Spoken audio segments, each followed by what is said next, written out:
hemos leído esta palabra, Señor, que has hecho pronunciar delante de nosotros. Pero ahora te rogamos, Señor, que no solamente sea la repetición de estas palabras, sino el significado de ellas para nuestra vida. Haz la obra en nuestro corazón, te lo rogamos, Señor, en el nombre de Cristo Jesús. Amén. Tomamos nuestros lugares, amados hermanos.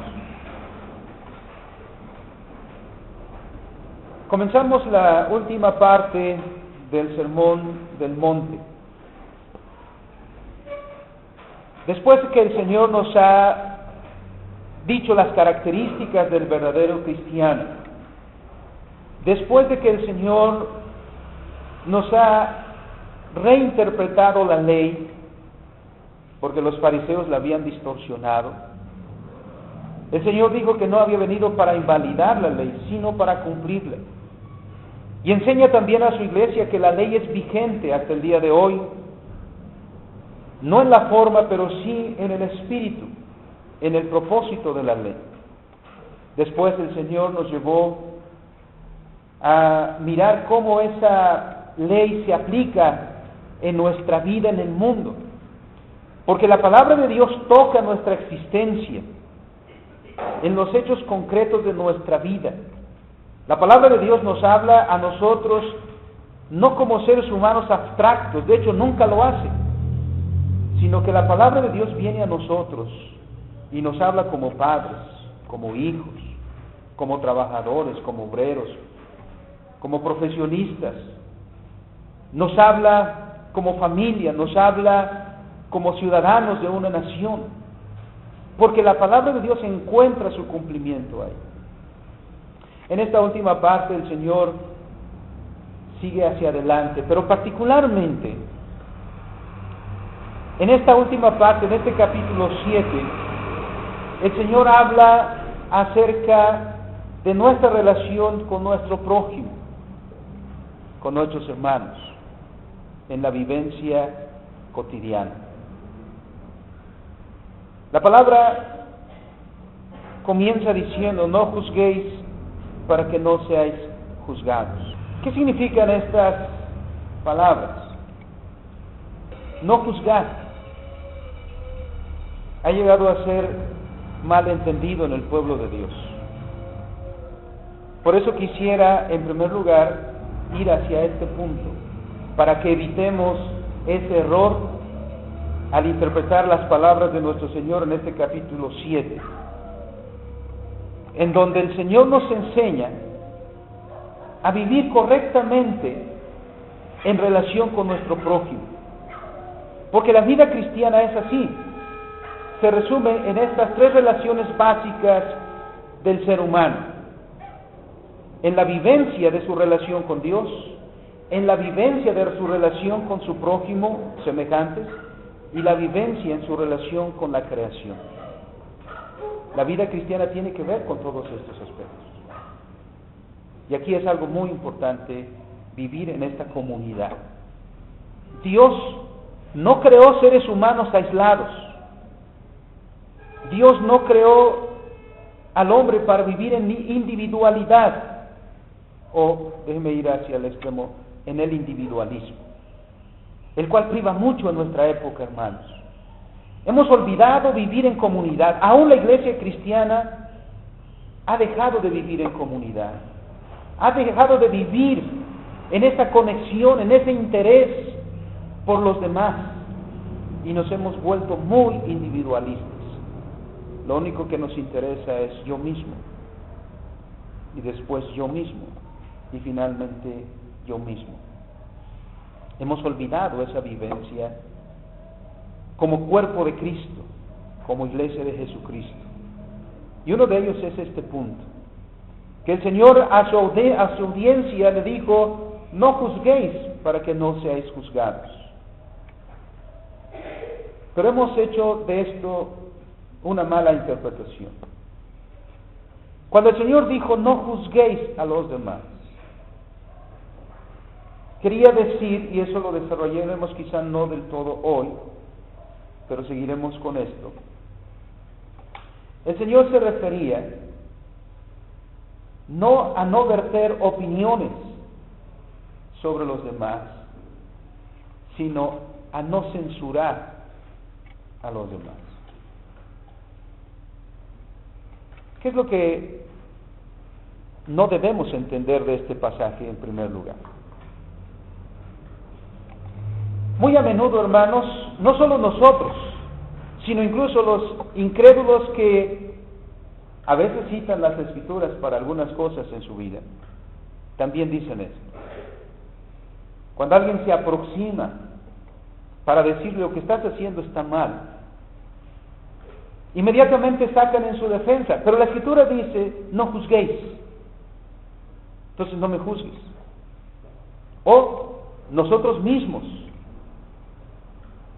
no hemos querido ir para señalarle a un hermano su error, su falta, porque decimos, la Escritura dice, no juzguéis, y entonces decimos, ¿qué hacemos? Guardamos silencio. Con este pasaje entonces justificamos nuestras faltas, y con este pasaje justificamos el no hacer nada para solucionar los problemas. Y eso es, hermanos, algo de nuestra vivencia. ¿Cuándo escucharon, hermanos, cuándo escucharon la última vez en este lugar que alguien fue excomulgado? ¿Quién se acuerda cuándo fue la última vez que alguien, miembro de esta iglesia, fue excomulgado? Incluso pregunto si alguna vez aquí se ha excomulgado a alguien. O no lleguemos a eso. Amonestado, exhortado. ¿Por qué hemos usado este texto? Porque ni los oficiales se animan a hablar con ese jovencito que se da evidencia de que no está viviendo según los mandamientos de Dios. Bueno, si ni sus padres mismos lo corrigen, los oficiales tampoco. No se vaya a molestar. No se vayan a molestar los papás. ¿Se han acercado los oficiales a la señorita cuyo novio es incrédulo y que es conocido de todos, para decirle, hermana, estás quebrantando los mandamientos de Dios? No se han acercado. No la han corregido. Quizá pensando en este texto, pero dice, no juzguéis. ¿Quiénes somos nosotros para juzgar? No se vaya a molestar, sea la jovencita, sean los papás. O se han acercado al jovencito para decirle, mira, tus amigos que tienes no son los buenos, no son los que Dios dice. Sabido es, en algunos momentos, algunos hermanos tienen problemas en sus matrimonios y se ha acercado alguien a decirles, hermanos, tomen en cuenta la palabra de Dios. No, porque es su vida. Y cada quien, ¿quiénes somos nosotros para corregirlos? Por el otro lado, nos defendemos. ¿Quiénes son los hermanos para juzgarme a mí si estoy bien o estoy mal? ¿A poco son tan buenos como para venir a decirme en qué estoy bien o en qué estoy mal?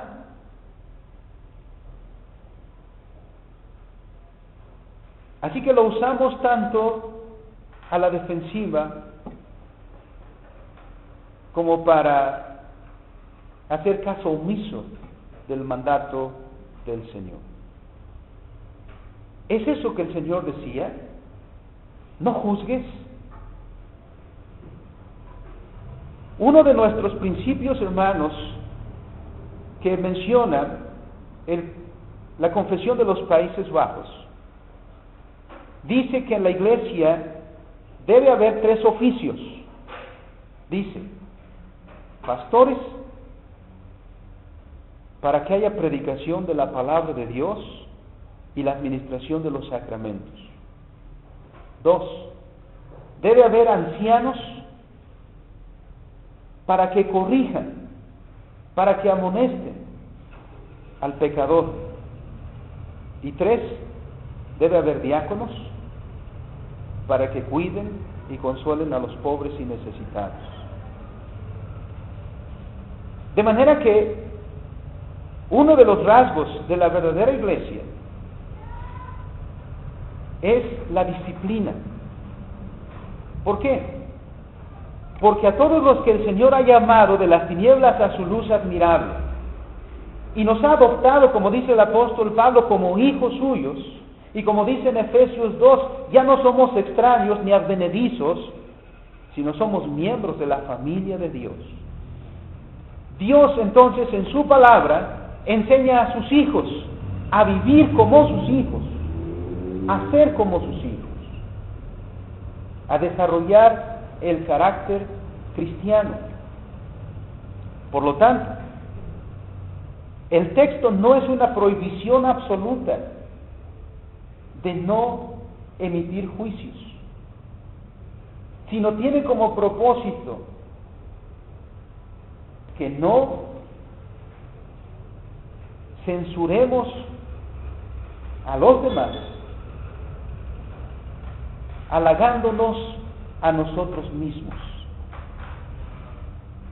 Tiene como propósito no censurar a los demás, halagándonos a nosotros mismos, porque eso es una tendencia muy natural en nosotros.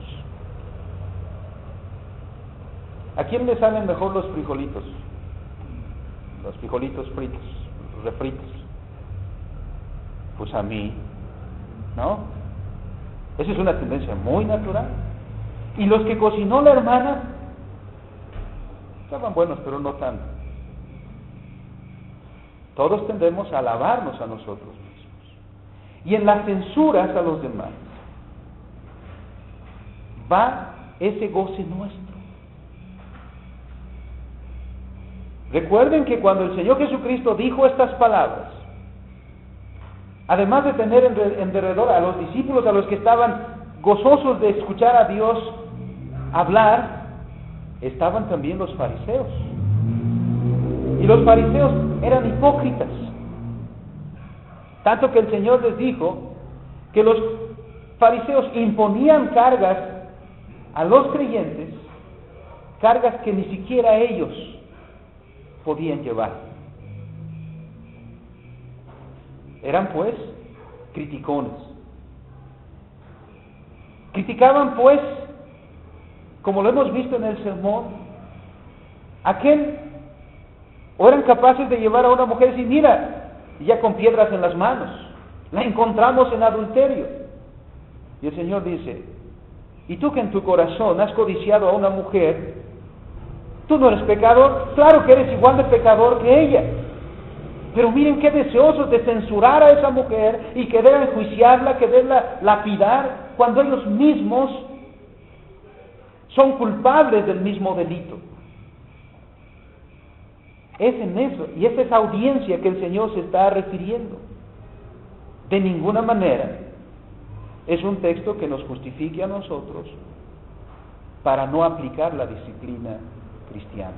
¿En qué manera? Hay muchos ejemplos, y quiero referirme a esos ejemplos precisamente para que entendamos. Primero, nuestro Señor Jesucristo mismo. ¿Qué hizo el Señor Jesucristo? Ya que hemos mencionado a los fariseos. ¿No nuestro Señor Jesucristo mismo criticó a los fariseos? Diciendo, ay de vosotros, que diezmáis la menta y el comino. Por supuesto, el Señor Jesucristo hace un juicio, no para disfrute propio, porque para emitir juicios, hermanos, debe haber una regla, y la regla de nuestra vida es esta. Nuestra única norma de fe y de práctica es la palabra de Dios. Esta es la norma entonces. Debemos tener cuidado. Todo lo que un creyente debe creer está dicho aquí. Y todo lo que un creyente debe hacer está también aquí. Esta es nuestra norma. Bajo esta norma, todos nosotros somos llamados a vivir. Por eso cuando el Señor Jesucristo enseña, pone la ley en primer lugar y aplica a todos. Es a la luz de esta palabra que el Señor habla de los fariseos. Y a la luz de esta palabra los fariseos son declarados hipócritas. A la luz de esta palabra. No al juicio subjetivo del Señor Jesucristo, sino a juicio de la verdad. Este es el punto, entonces, al que debemos llegar. Dice el Señor mismo en el versículo 24, hacia donde va a llegar casi a terminar este capítulo, dice: cualquiera pues que me oye estas palabras y las hace, le compararé a un hombre prudente que edificó su casa sobre la roca. Versículo 26. Pero a cualquiera que me oyere estas palabras y no las hace, le compararé a un hombre insensato. Miren, el Señor mismo nos está diciendo que hay un juicio. Damos por sentado, hermanos, que todos los que estamos aquí hemos confesado a Cristo como nuestro Señor. Todos los que estamos aquí decimos que este libro es palabra de Dios. Entonces tengo una pregunta. Si todos confesamos a Cristo como nuestro Señor, y todos confesamos que su palabra es nuestra única regla de fe y práctica, la pregunta es, ¿por qué entonces no le crees a la palabra de Dios? ¿Cómo se sabe eso? Por esto. Porque aquí está, y miren, el Señor está entonces haciendo una aplicación de la regla. Todo aquel que oye estas palabras no se queda ahí, sino que enseguida, ¿qué dice? ¿Dónde se separan? Todo aquel que oye estas palabras. Las respuestas solo pueden ser dos. Una, hacerlas. La otra, no hacerlas. ¿Y saben cuál es el gran problema nuestro, hermanos? El no hacerlas. Confesamos un Señor, confesamos un Salvador, confesamos su palabra, pero después ¿qué? No la hacemos. Ese es nuestro problema. Miren, el Señor está haciendo un juicio. La vida cristiana no es dejar que cada quien viva como quiera. Y si el hermano está viviendo con muchas faltas en su vida, ni modo, es su vida, nosotros no podemos hacer nada. Y si vemos a nuestro pueblo, a nuestros hijos, a nuestros hermanos viviendo, quebrantando estos mandamientos, pues ni modo, nosotros no podemos hacer nada porque la Escritura dice que no debemos juzgar. Equivocados. El Señor no está diciendo eso, sino que el Señor está diciendo que las palabras de la Escritura son nuestra norma de fe y práctica. Y un verdadero hijo de Dios de uno no verdadero se diferencia en que le crea a Dios o no le crea a Dios. Por eso el Señor Jesucristo decía a los fariseos: hipócritas. Previamente el Señor los describió. ¿Y por qué nos dijo a nosotros: ustedes no oren como ellos? Evidentemente estaba enjuiciando la actitud de los fariseos, que oraban por las esquinas, que oraban para ser escuchados por los hombres. Dice, ustedes no sean así. También evaluó la conducta de los fariseos que ayunaban y dejaban sus ojerotas, su rostro demudado y su gran letrerote, un piadoso ayunando. Ustedes no sean así. Miren cómo el Señor sí está haciendo juicios conforme a la palabra de Dios. Porque ahí está uno que la entiende y la hace, porque ahí está alguien que la lee y no la hace. Otro ejemplo.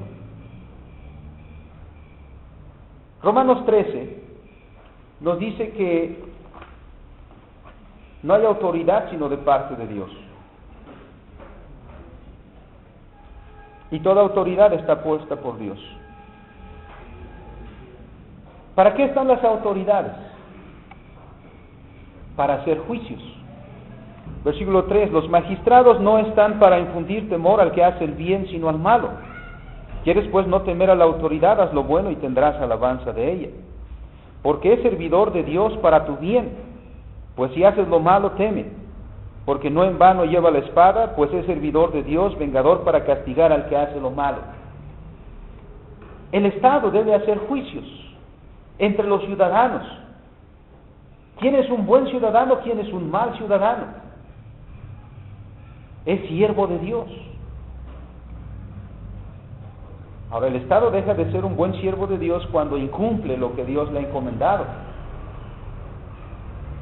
Cuando incumple el cuidado de los que hacen el bien y cuando busca más bien ser uno con aquellos que hacen el mal. Es un Estado fallido. Pero miren cómo el Señor sí establece que también aquí debe haber la aplicación de juicios. Porque bajo una regla se dice quién está haciendo el bien, quién está haciendo el mal. Y en consecuencia castigar al que hace el mal y proteger al que hace el bien. Para esto encomendó el Señor a los reyes tanto en Israel, a los jueces tanto en el Antiguo Testamento. Vean cómo Dios ha tenido siervos a lo largo de la historia para aplicar esto, para castigar al que hace el mal y para proteger al que hace el bien. Dios no se hace de la vista gorda. Pero la iglesia está sucumbiendo al ambiente que nos rodea hoy en día, donde no se puede censurar a nadie, donde inmediatamente que alguien le diga a otra persona, estás mal, estás equivocada, discriminación, censura y quién sabe cuántas otras cosas. Porque hoy están olvidando vivir bajo principios absolutos. Todo mundo quiere vivir en la relatividad de su vida hoy. Todo mundo quiere poner sus propias leyes de qué es bueno, qué es malo. Por eso se defiende diciendo, bueno, para mí no es malo, así que no tienes por qué corregir. Yo no me meto en tu vida, tú no te metas en mi vida. Eso es lo que la generación actual está diciendo. Y ese es un mal que también afecta a la iglesia. De manera que todos sabemos que los cristianos están viviendo en problemas, que hay matrimonios en conflicto, pero no podemos hacer nada. Que hay cristianos que están viviendo bajo no los principios de la palabra de Dios, sino que se dicen ser cristianos y en su vida están quebrantando los principios escriturales, pero no podemos hacer nada. ¿Quién dijo que no podemos? Es más, ¿quién dijo que no? Debemos hacer algo. Debemos, fíjense bien, es una obligación nuestra en la convivencia con los hermanos, corregirnos unos a otros. Mateo capítulo 18. Miren lo que el Señor Jesús nos enseña. Versículo 15 en adelante. Si tu hermano Fíjense bien, hermano, si tu hermano peca contra ti, si tú quieres, ¿quién ya encontró el texto? ¿Qué dice? ¿Qué dice? ¿Otra vez? ¿Ven lo que dice el Señor? Hazte de la vista gorda, hazle como que no has visto, haz como que no ha pasado. ¿Qué dice? Ve y repréndele. ¿Ha reprendido usted a su hermano? ¿Ha visto usted que su hermano comete errores? ¿Lo ha reprendido? Si juzgamos de acuerdo a la palabra de Dios, dice Juan Calvino, si juzgamos de acuerdo a la ley de Dios, que es nuestra norma, y es la palabra de Dios la que forma nuestro juicio, aplicaremos el juicio con amor, porque siempre comenzaremos a someternos a nosotros mismos a la examinación por medio de esa palabra. No tú, porque te sientas mejor que tu hermano. Mide a tu hermano por esta ley, por la palabra de Dios, no por ti mismo. Y si tu hermano dice peca contra ti, ve y repréndele. Así dice el texto. Estando tú y él solos. ¿Cuánto nos hace falta de eso, hermanos? ¿Cuántos pecados tendremos nosotros como comunidad? ¿Cuántos pecados tendremos cada uno de nosotros? ¿Cuánta reprensión necesitamos con la palabra de Dios? Porque este es también el propósito de la santidad. Dios ha dicho, sed santos porque yo soy santo. Y eso no se alcanza ignorando a la palabra, actuando en contra de la palabra, violentando sus mandamientos. No, es en el amor que tenemos unos con otros que debemos ser reprendidos, porque están incumpliendo la palabra de Dios. Hace poco se casó un hermano con una inconversa, y ya comenzaba a escuchar que me estaban poniendo en la mira para, si bien no como estamos acostumbrados a una boda con todo,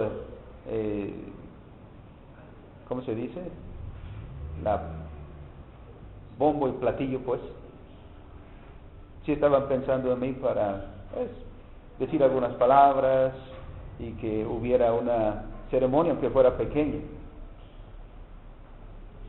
Cuando supe ese asunto, quise hablar con esos dos jóvenes. Están haciendo algo malo, sobre todo al creyente. Estás contra la palabra de Dios y tú lo sabes. Dice, sí, lo sé. Bueno, sobre eso que la Escritura dice, y que estás quebrantando los mandamientos de Dios al hacer algo que tú quieres, sin que Dios sea glorificado ahí, no puedo estar. Pastor, una oración aunque sea, no puedo orar. Sobre algo que se está haciendo en contra de la palabra de Dios, no puedo hacer nada. ¿Cómo se va a invocar la bendición de Dios sobre un pecado, sobre una rebeldía? ¿Cómo se va a invocar el nombre del Señor sobre una relación que a sabiendas la Escritura censura? Pues no. Y no. Y como esos hermanos hay otros.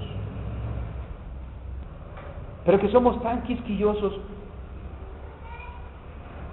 de que el pastor o los ancianos no reprendan a mi hijo, a mi hija, que no le llamen la atención. Lo que está en juego no es nuestro honor, lo que está en juego es el honor de nuestro Señor, de nuestro Salvador. Es con la autoridad del Salvador Que entonces los ancianos deben ir a los jóvenes, a los niños, a quienes sea, a los hermanos o las hermanas, para decir: hermana, hermano, la palabra del Señor dice así, y tú no estás haciendo conforme a lo que dice Dios. Y hacerlo en amor, no porque a mí me disgusta personalmente, no debe ser jamás un juicio subjetivo, y eso es lo que la Escritura dice: no estés juzgando, no te estés poniendo a ti como regla para juzgar a tu hermano, sino pon como regla la Escritura para que puedas ver con amor a tu hermano y juzgarlo con caridad, para restituir a tu hermano. Si pues tu hermano peca contra ti, ve y repréndele estando tú y él solos. Y si te oyere, has ganado a tu hermano. Si no atendiera eso, versículo que sigue: mas si no te oyere, toma aún contigo a uno o dos, para que en boca de 2 o 3 testigos conste toda palabra. Si no lo oyere a ellos, dilo a la iglesia, y si no oyere a la iglesia, tenle por gentil y publicano. Eso es lo que llamamos, hermanos, excomunión. Un hijo del pacto, una persona, un creyente, alguien que se dice creyente en Jesucristo, creyente en el Señor, y que no acata los principios de la Escritura en este orden que la misma Escritura nos dice y que estipula, hermanos, nuestro manual de disciplina, porque sigue un proceso, puede llegar a la excomunión. Creyente que no acata la palabra de Dios, y en una reprensión y en una censura y en una llamada de atención no quiere, sino menosprecia públicamente incluso la palabra de Dios, debe ser excomulgado. Porque entonces la pregunta es: ¿qué está haciendo aquí? Si no quiere vivir conforme a los principios de la palabra. Si cuando se le dice conforme a la palabra desafía y rechaza, la pregunta es entonces: ¿qué estás haciendo aquí? No perteneces a esta comunidad. Y se aplica el grado máximo de censura, que es la excomunión. No porque sea un juicio subjetivo, una vez más y repito, es un juicio conforme a la palabra de Dios, porque esta es nuestra norma, no el parecer del pastor, no los gustos del pastor, sino las determinaciones de la palabra de Dios. Primera de Corintios capítulo 5, otro ejemplo. ¿Qué problema trata el apóstol Pablo ahí? Todos sabemos. Además de las divisiones que ya estaban en ciernes en esa iglesia. Hay un hermano en esa iglesia, hermano entre comillas. ¿Qué dice de este hermano? Hay entre vosotros, dice el versículo 1, de cierto se oye que hay entre vosotros fornicación, y tal fornicación, cual ni aun se nombra entre los gentiles, tanto que alguno tiene la mujer de su padre. Miren, se hacen los cultos ahí, van los hermanos, y entre ellos va un hermano que va acompañado de la que era mujer de su padre. ¿Y los hermanos de la iglesia qué? Pues no le han dicho nada. Dice el versículo 2, y vosotros, ahora hablando a los hermanos de la iglesia, vosotros estáis envanecidos. Pregunta. ¿Quién lee por favor la pregunta? Dice Pablo, ahí hay entre ustedes un adúltero. ¿Y ustedes? Nadie dijo nada. Estáis envanecidos.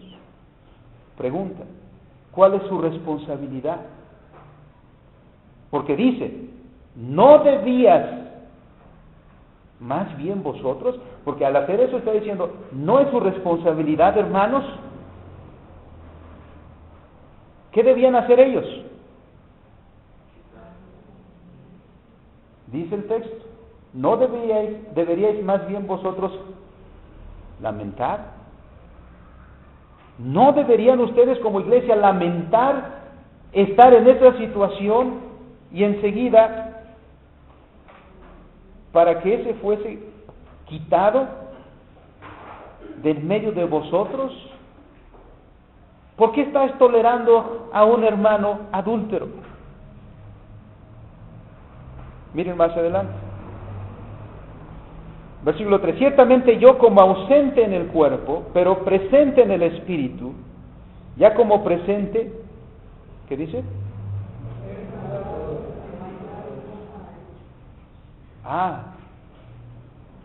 El apóstol Pablo está haciendo algo que no debía hacer, porque el Señor Jesucristo dice, no juzguéis, ¿no? Dice, he juzgado tal cosa, al que tal cosa ha hecho. ¿Cuál es su juicio? ¿Qué se debe hacer con tal persona? Versículo 5. El tal sea entregado a Satanás para destrucción de la carne. ¿Pero qué? Los demás van a decir, bueno, pues como nosotros no somos adúlteros como él, como nosotros nos sentimos mejor y somos más buenos, nosotros vamos a enjuiciarlo. Miren el versículo 4. En el nombre de nuestro Señor Jesucristo, reunidos vosotros y mi espíritu, con el poder de nuestro Señor Jesucristo, al tal se ha entregado a Satanás. Versículo 7. Limpiaos pues de la vieja levadura, para que seáis nueva masa, sin levadura como sois, porque vuestra Pascua, que es Cristo, ya fue sacrificada por nosotros. Y el apóstol Pablo había escrito a estos hermanos que incluso no saludaran a aquel hermano. Por eso aclara en el versículo 10, os he escrito por carta que no os juntéis con los fornicarios, no absolutamente con los fornicarios de este mundo, o con los avaros, o con los ladrones, o con los idólatras, pues en tal cosa tendríamos que salir del mundo. Más bien os escribí que no os juntéis con ninguno que llamándose hermano fuere fornicario, o avaro, o idólatra, o maledicente, o borracho, o ladrón. ¿Qué dice? Con ese ni aun comáis. Pero a veces nos gana nuestro sentimentalismo. Pues sí, será todo lo que sea, pero debemos amar al... No, dice el Pablo, no dijo con todo, sino con aquel que llamándose hermano es todo esto. Con ese ni aun comáis. Nos está pues diciendo, hermanos, que pensemos, que el cristiano debe ser alguien pensante, porque debe entonces aplicar la palabra de Dios a la vida toda. Como iglesia, por supuesto que también, para juzgar y discriminar. ¿Sí? A muchos no les gusta esta palabra hoy, pero la Escritura está haciendo discriminación. No está haciendo discriminación el apóstol Pablo diciendo, a ese háganlo a un lado, con ese ni aún comáis. Porque diciéndose hermano, está quebrantando todo lo que Dios dice. E incluso están viviendo en un pecado que ni siquiera se escucha entre los incrédulos. ¿Saben, hermanos? Somos culpables tantas veces de manchar el nombre de nuestro Señor. Y los incrédulos nos lo echan en cara. Sí, porque cuando uno se quiere acercar y decir, mira, el Señor murió en la cruz por ti, y entonces sacan en cara, no quiero escuchar de eso, porque conozco a fulano, sutano, mengano, perengano, que se dicen ser cristianos, y mira, es un borracho, es un mentiroso, es un defraudador, es un adúltero, es un fornicario. Están diciendo de nosotros, no están diciendo de la iglesia de Jesucristo. Dice la Escritura, no debéis tolerar. Otro caso, y el último, hermanos, para el que no se desesperen. Primera de Juan, también respecto de la enseñanza.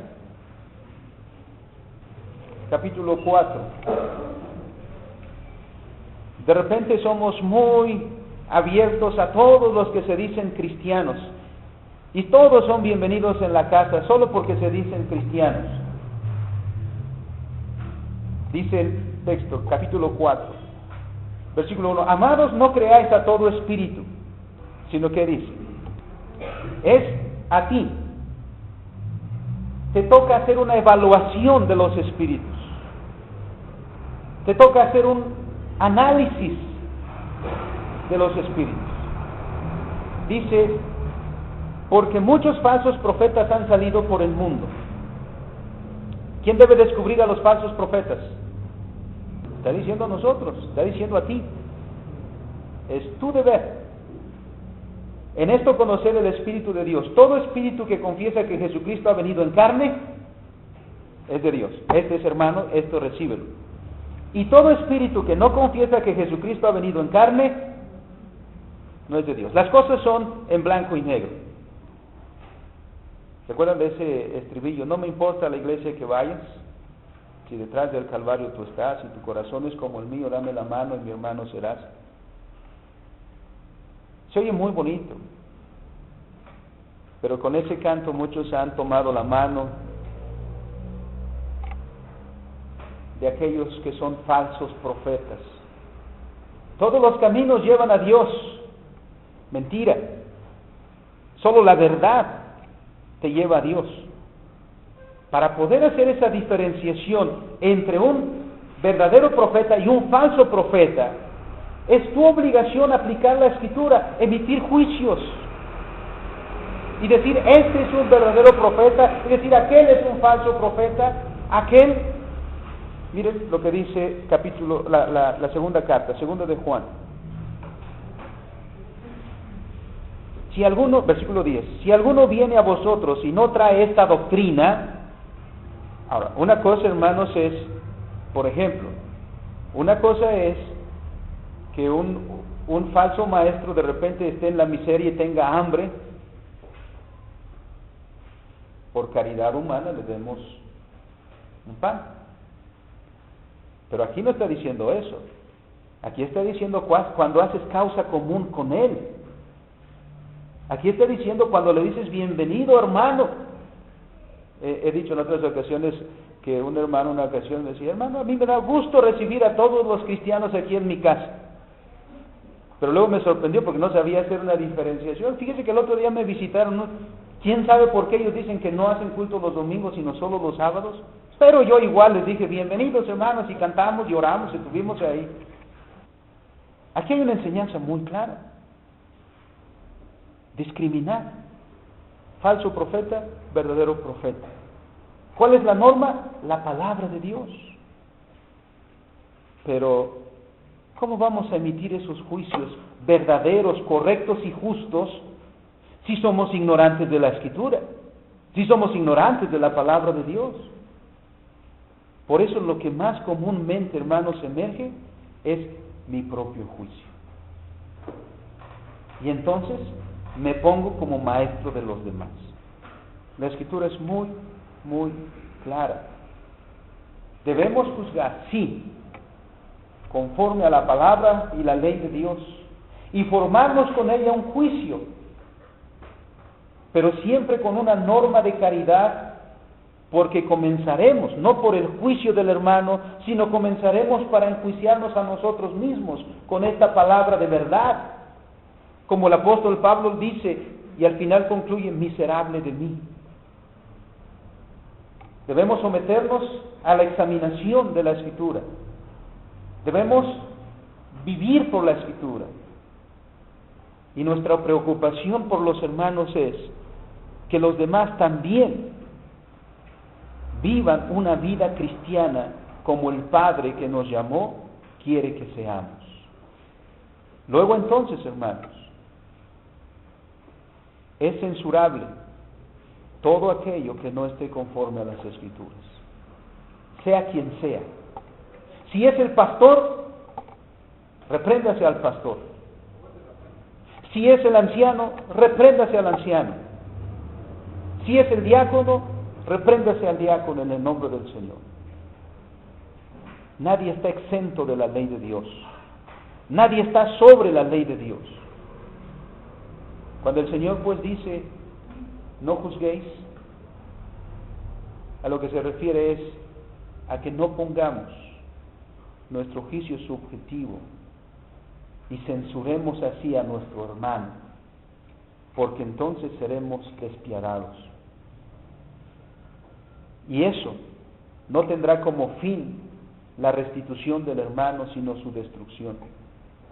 La disciplina cristiana tiene como propósito ganar al hermano.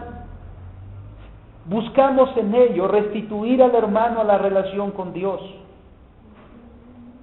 para que el joven regrese a la comunión vívida con su Señor, la señorita, para que el matrimonio que está en conflicto siga y venga a los pies de Jesucristo y proclame a Él como Señor de su matrimonio, la familia, el trabajador. Porque cuando vivamos, hermanos, una vida íntegra, el Evangelio será proclamado más fuerte y vivazmente delante de aquellos que nos ven y nos oyen. Porque cuando solo hablamos sin hechos, nuestros hechos gritan más fuerte que nuestras voces no se oyen.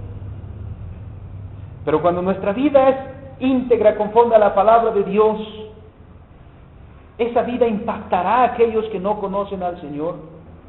Y esa vida será un testimonio vivo de la gracia de Dios en cada uno de nosotros.